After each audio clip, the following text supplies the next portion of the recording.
Agriculture machine is helpful to farmers like spraying pesticides, fertilizers, water, etc. And also it can drill the soil by the help of servo motor. By this machine we can cultivate our crop easily.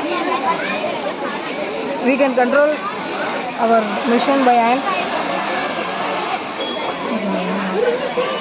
Seed driller.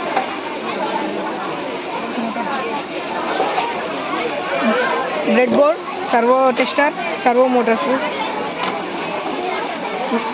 micro servo motor, and this Arduino unit. We want two Arduino Unos and one breadboard for supplying current, power, etc.